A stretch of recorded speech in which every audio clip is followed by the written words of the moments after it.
I just started recording. Is that okay? Yes. Thanks for inviting me, and Joe, thanks. Thank you so much. The attempt to declare martial law is an attempt to illegally take power from himself and take it from the legislature and other branches of government like the judiciary. His attempt to close down legislative activity and ban political party activity, and indeed potentially to ban opposition media and threaten to jail journalists is an attempt to grab power illegally in a democracy, and we call that a coup. It's a self-coup when the leader is trying to not necessarily replace himself as a leader, but rather to grab power from other actors in the democracy.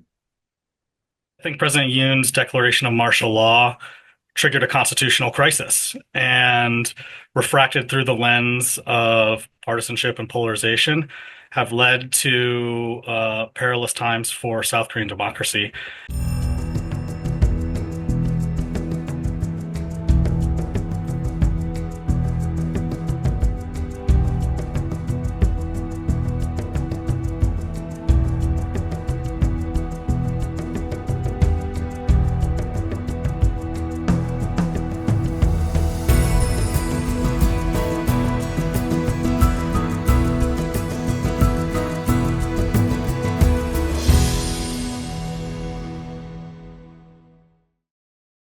In our self-coup data, the self-corpus data set, we record over almost 4 dozen self-coups since World War II by democratically elected leaders. About a quarter of those involve emergency declarations of the kind that Yoon attempted, and it is quite common to try to target the legislature. So most presidents and prime ministers, if they attempt this type of executive power grab, have ensured that they have the military and political support that they would need to succeed before launching. And evidently, President Yoon did have a measure of military support, but interestingly, did not have the full support from his own party, and so that's the fundamental reason why it failed for lack of party support.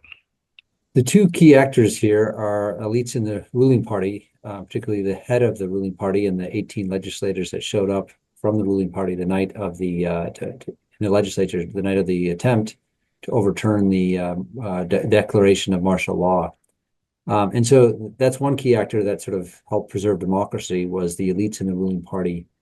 And the second element, of course, as you noted, is the citizens who protested, and those things are probably related. That is, the ruling party elites, legislators, probably saw that there was a lot of movement in the streets and protesters outside the legislature and responded to that. As importantly, this happened all very quickly in the middle of the night. And as a result, the ruling party elites probably did not have a whole lot of time to coordinate with each other on what was the best response for their party to the declaration of martial law from their own president. And as a result, they had to act quickly and made a decision to vote to overturn it. And that was really crucial. In fact, it's one of the classic coup strategies is to strike in the middle of the night when you might be able to impose a fait accompli. The fact that it failed so epically quickly perhaps is more unusual.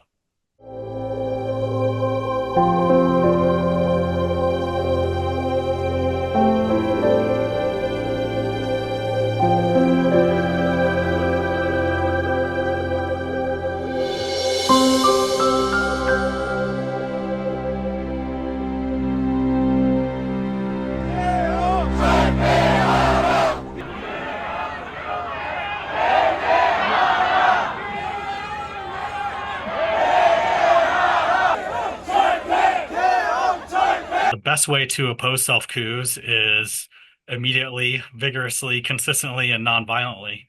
And so to the extent that mass mobilization can and should continue, making sure that it stays peaceful, follows democratic rules of the game, is important because, of course, plenty of would-be dictator historically have used violence in civil society as justification for crackdowns and trying to generate rally around the flag effects that could help those who tried to seize power.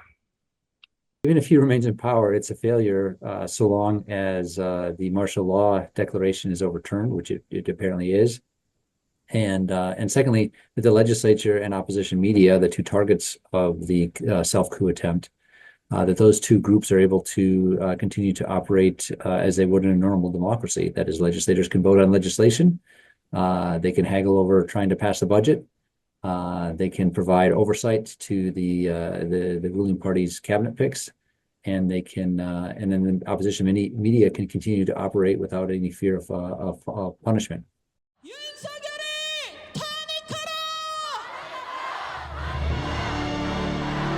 국민 70% 넘는 시민들이 탄핵을 요구하고 있다. 윤석열을 탄핵하라.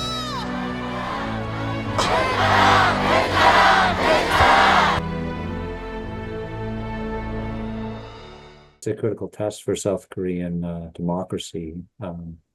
And by and large, given the behavior of the ruling party elites and nonviolent protesters, the democracy looks like it's still intact and will remain so. Nonviolent protest has played a pivotal role in bringing about South Korean democracy. And as illustrated by the events of the last week, nonviolent protesters have again helped preserve South Korean democracy in the face of an illegal attempt by the president to grab power for himself and ultimately to rule as a dictator. At the end of the day, it's still 2024 going into 2025 and not 1980. I don't see South Korean society wanting to roll back the clock in any meaningful way or see the rise of non-democracy again. So again, peaceful protest and courage, right? Especially among PPP legislators and leaders will be needed in the days ahead. I guess I would add that all actors, right, trying to live up to democratic values, right, can never hurt, right? So especially thinking of values of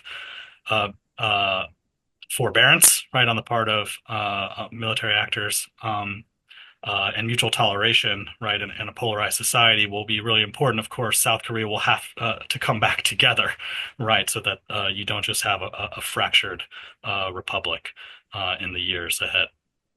Thank you so much. Thank you so much. All the best. Have a nice day. You too. Bye-bye.